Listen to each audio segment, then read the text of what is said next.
right, joining me right now, getting ready for CES 54 next Saturday at the Twin River Casino in Lincoln, Rhode Island. It's a historic event for the promotion. We'll get into that and much more with the matchmaker extraordinaire for CES. Pat Sullivan joins us on the program. Pat, how are you, sir?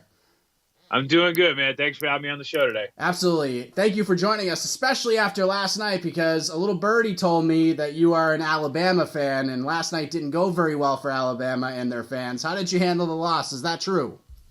Yeah, I'm a diehard. I'm roll tide till I die. But you know what? Clemson was a better team, and they were ready, man. That was, even though Alabama got beat pretty badly, it was still a great game to watch. And that's, one of the reasons why I love Alabama is just how competitive they always are. And you know what? Clemson last night was a more competitive team. They were ready, and I just love college ball, man. I could watch it all day, and that was a great ending to a long season. But the Tide will be back. Nick Saban will figure it out. Yeah, I mean, I'm a Notre Dame fan, so I could feel your pain about stepping up against that Clemson team. So they're nasty. They're no joke at all. But what else is no joke is CES. I mean, this is huge stuff going on for you guys, because when you think of CES over the last few years, you think of AXS TV. That was the home for CES for so long, and now we found out to kick off 2019 that CES MMA is moving their talents to UFC Fight Pass, and next Saturday's event will be the first inaugural event to be streamed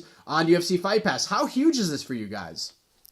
Yeah, we're excited. I think it's another great platform for us to put out there for, the world to see it. And one thing we always are so proud about at CES is not only the fighters and giving the fighters the stage to perform, in front of the whole country, the whole world, but man, I brag all the time. We have the best fans in all of combat sports, and I love getting the chance to put, our Rhode Island faithful, New England faithful out there and packing the place. And, the best thing in the world is when we see these comments and calls come in and say, wow, I didn't realize Rhode Island was such a big fight city. And it's because we've been doing boxing in Rhode Island for about 30 years and, now MMA for the past 10. And we just have such a knowledgeable group of fans and friends and sponsors out here that come to the events. And win, lose, or draw, if the fighters perform in the cage, then, they get a room full of fans. And that's really what we like so much about being on Fight Pass. It gives us an even bigger audience to, not just promote our brand, our fighters, but also, the New England fight fans.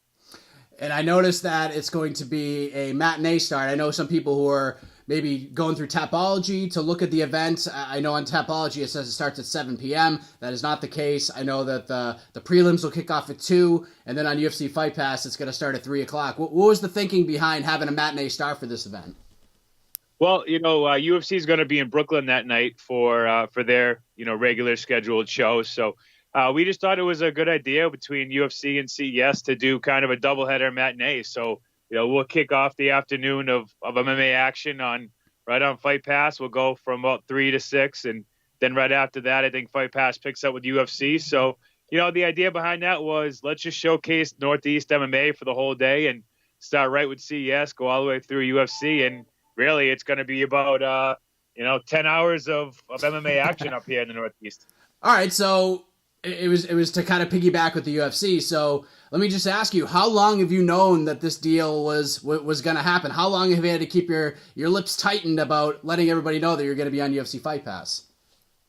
Yeah, it's been a couple of weeks. It's something that came about somewhere, just before the holidays. And, it came about pretty quickly. We were able to put together something that just worked. I mean, I think we have a pretty credible brand. Obviously, UFC has a credible brand. So, it just it made sense and it's a good fit. So, we're excited, but take nothing away from our shows on AXS. That was a big growing step for us and something that we'll always look back on with, nothing but fond memories. And some of the best fights we've had and probably ever will have will be on AXS. And, I think the proof with what our fighters were able to do on our stage, I think last I looked is there was 8 champions in the past 3 years have won a belt on CES AXS and have gone right to the UFC without even having to defend it. So, I think that speaks to itself, and I think it's going to be even more so now that we're on Fight Pass. And I think it's going to be a really great relationship, and I can't wait to get started next weekend. The main event is for the CES lightweight title. You got Nate Andrews taking on Bryce Logan. Bryce Logan is a fast-rising prospect from the Dakotas area, and then you got Nate Andrews, who is one of the fast-rising lightweights from the Northeast. And this is a fight a lot of people are talking about. I know, especially in the New England area, Nate Andrews is a name that's thrown around a lot. You know, especially when talking about the UFC, when there's lightweights that fall out, a lot of people jump on Twitter and say, I think this is a good opportunity for Nate Andrews. So how excited are you for this fight to see two of the best prospects in the country go at it to headline this card on UFC Fight Pass?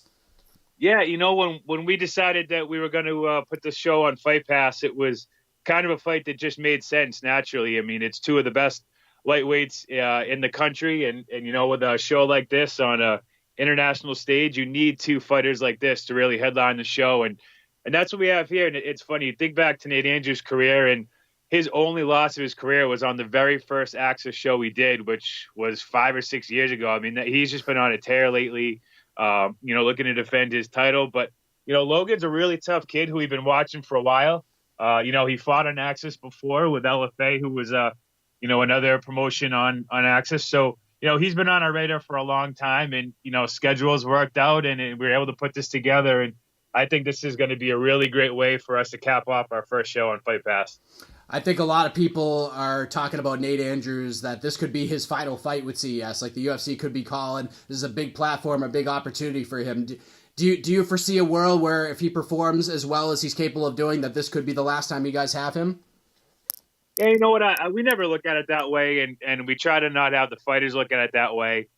You know, we're proud to put on the product we put on, and, you know, the UFC puts on their product. And, you know, obviously we understand that, you know, the next step after CES is the UFC, but, you know, we're damn proud of what we put out there. And our focus is on, you know, making sure that we give the fans the best fights that we can provide. And if a fighter happens to go to the UFC, then they happen to go, and you know, we move on from there. We've been doing it for almost a decade now. And, you know, when our main events or co-features go to the UFC, we replace them with some upcoming talent or some other main eventers. So listen, I think Nate Andrews, regardless of promotion, regardless of location, I think he's one of the best lightweights in the world, UFC fighters included. And I think Logan's up there too. And I really think that whoever wins this fight could fight any lightweight in the world, regardless of promotion, Bellator, UFC, anywhere else. I'd put my money and my pride on that they can hang with anybody.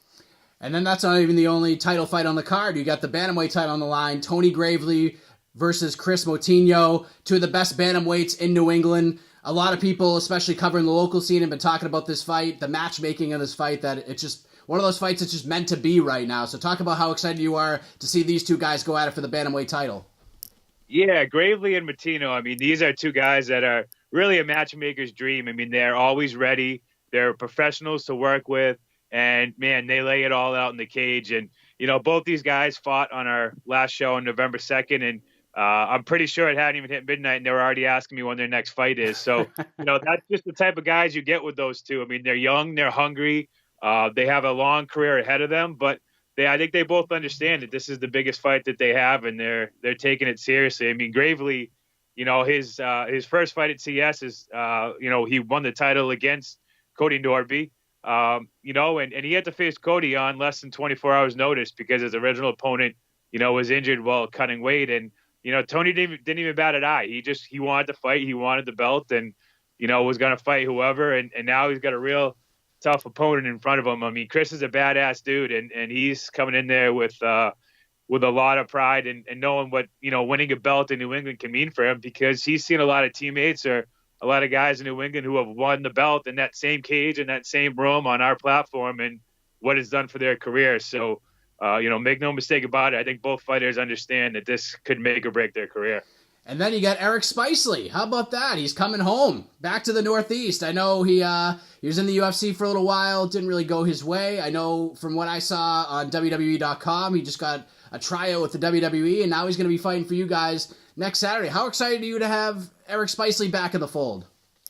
Yeah, you know what, and I wouldn't say it didn't go Eric's way in the UFC. I mean, he had a pretty good career there. I think he fought 7 or 8 times there, which is, you know, a lot longer than I would say the majority of fighters get up there. So, you know, we watched Eric, you know, proudly when he was up there. He started his career with us. He started his first 7 fights and then went, you know, 8 fights in the UFC. So, you know, it's a unique situation where he went from CES to UFC, and now he's back with CES on UFC, which is pretty cool. So he's kind of bridging the gap between some of the OG fighters at CES and some of the new guys. And we're excited. Eric's a fun guy to have on the card.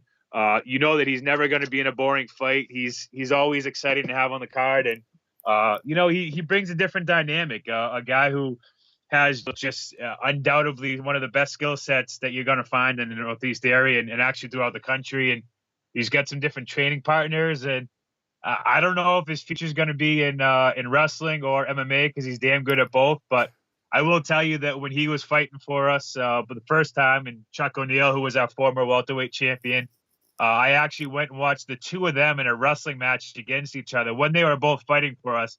And that was scarier than watching any MMA fight because those guys, they rumble. And I can bet both guys will be in the WWE before we know it. Yeah, I've seen Chuck O'Neal kind of, make the springboard, doing full-time professional wrestling now, and it's great to see him, and it was nice to see Eric Spicely getting an opportunity like that as well. I know he's supposed to fight Steven Regman. I know he's got a new opponent right now. Who is that? And talk a little bit about Eric Spicely's opponent next weekend. Yeah, he's fighting a guy by the name of Leo Pla. He's well-traveled, but he's a tough dude. He's coming from Denver, but he's fought all around. He's fought professional boxing, MMA. He's just a true fighter, and that's what we're excited about with this fight is you get a guy who has done multiple disciplines of fighting in boxing and MMA, and I think he's done some other as well. And a guy like Spicely who's been primarily MMA, but also has the pro wrestling background, and this fight could go a bunch of different ways. He's coming in here knowing that he's facing a hometown guy, but the good thing about Leo is he's just tough, man. He's a fighter, and sometimes when you get those fighters and the fighters fight and they just come in here, it doesn't matter where they're fighting, a hometown, backyard, front yard, doesn't matter, and that's kind of Leo's mentality. So we're excited to get him out here and show New England and Northeast on who he is. Yeah, it's a great lineup. We got Tateki Matsuda versus Josh Ricci. You got Kylie O'Hearn versus Jesse Miele. We got Kevin Haley versus William Knight. A lot of hype behind William Knight here in New England. Cody Norby, the aforementioned Cody Norby, is going to be facing Justin King. Al Jones versus David Baxter. Brandon Marat versus Chris Rollins.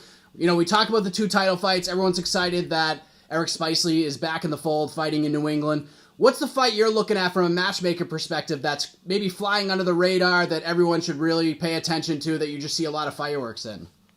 Yeah, I think, probably our opening fight on Fight Pass will be Kevin Haley and, William Knight. And Kevin's been a long-time CES veteran. Funny story about Kevin, actually, is I met Kevin his first fight with us. He stepped up on, I think, 24 hours notice to face Eric Spicely. And I think that might have been Eric's last fight before the UFC. But he's just a tough kid and always asks me to fight the best fighters I got. And if I don't have anybody that he thinks isn't a great fighter, then he doesn't fight, because that's just, the way Kevin's mentality is. William Knight's a guy who's been on our radar for a long time. He's pretty much cleaned up the amateurs around here and, has some impressive professional wins. I think he's coming off 3 professional wins. So this is a big test for him. He's never faced anybody not just with the skill set of Kevin Haley, but the experience. And I don't think that, this fight's going to be predictable either way. I think, Kevin Haley's a big, strong guy. William Knight's a big, strong guy. And that's why we're going to start UFC Fight Pass off with this and a career here at UFC, because I think it's instant fireworks no matter which way it goes. Yeah, it's a great fight, though. The whole card's pretty fantastic. It's going to kick off on UFC Fight Pass at 3 o'clock. The event's going to start at 2 o'clock at the Twin River Casino in Lincoln, Rhode Island. Where can everyone get their tickets to the event, Pat, if they want to check it out? Oh, right on our website, CESMMA.com. Right there is the tickets on sale, and it's going to be at Twin River Casino. If you haven't been there, it's a beautiful facility, probably one of the nicest casinos you're going to go to. It has all live gaming now. It's got a sports book now, which is pretty cool. So it's you get everything you need right there. Hopefully the Patriots will be playing the next day in the AFC Championship. So for all the New Englanders, you can come down, watch the fights, and put your sports bet in for the following day for the AFC Championship, and it'll be a great weekend for New England. Absolutely, and like you said at the beginning of this thing, you could you watch CES MMA, you could put your sports betting down, and then if you're a short drive away, you can head home and watch the UFC in Brooklyn. So that's a beautiful thing. So I have to ask you this question, because obviously being a matchmaker, is probably not the easiest job in the world. It's probably very difficult to do. And so I got to ask you, what was it like being the matchmaker for Matt Bessette? I mean, it seemed like every single time this guy had a fight ready to go, everyone got excited about it. Something would happen with his opponent, and you'd have to scramble last minute, but you always got it done. How was it being the matchmaker for a guy like Matt Bessette? Well, I'll tell you, being a matchmaker for Matt was incredibly rewarding. And not just because of what Matt was able to accomplish in the cage, but he's just such a true professional and a true guy. He always tells you exactly what he's doing, where he is, and, his weight and gets everything he needs to get done. But, the best part about him is he would fight anybody. And, what we did have some opponents fall out. Matt was a tough guy to match because, Matt has an incredible skill set. He's got amazing endurance. He can go 5 rounds. And, there's a lot of fighters out there that just weren't up for that challenge. And, when Matt was fighting for us and, when he was winning the championship and, defending it, the opponents were falling out or for one reason or another. But I can tell you that Matt never once wavered and said, I'm not fighting, or questioned who he was fighting. And, really, we had such a good working relationship. It was kind of just find me somebody and I'll fight him. And he trusted me to get the fights done, and I got it done for him, and he was able to fight. And, it's rewarding, working with a guy who is willing to fight anybody because he knows that to get where he wants to go, he has to fight the best. And I think Matt's proof of that. He knew that he had to fight the best talent out there, and he did, and he got where he wanted to go. And he finally got that call to the UFC. Unfortunately, he posted on social media earlier today that he got released from the company. But to kind of see him just evolve and win all these fights over time and always trying to call his shots to get to the UFC. And at one point he was like, you know what? I just don't think it's going to happen. Then all of a sudden, boom, the UFC comes to Boston and he gets his opportunity to step in on short notice. And he's one of the most exciting fighters that you're ever going to watch.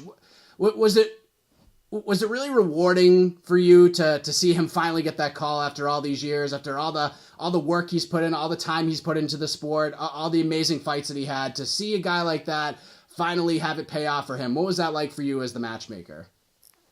Yeah, again, my focus is putting on the best fights we can at CES. And, that was Matt's goal and his dream. And there was really no question of that he was going to accomplish it. And I know he said that he was kind of hanging up after that fight if he didn't get the call. But we all pretty much knew it was going to happen. I mean, there's no way you can deny a fighter of that caliber that opportunity to fight the best in the world. And I think he proved on that stage that he belongs there.